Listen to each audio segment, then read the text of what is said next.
فایننس هستش، کارگاه شرکت سکس.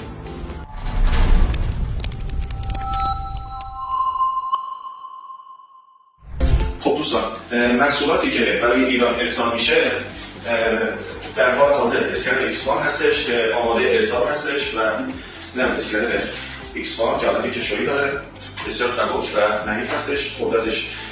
حدود 11 متر نفوذ داره و اینم اسکنر جمع و جور جدید ایکس-2 هستش که به این صورت تاشو باز میشه و به این صورت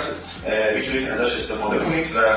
برای دیوار ها به این صورت میتونید اسکن بگیرید که خیلی اسکنر عالی هستش، از لحاظ کارایی دقت خیلی عالی هستش، به زودی وارد بازار ایران میشه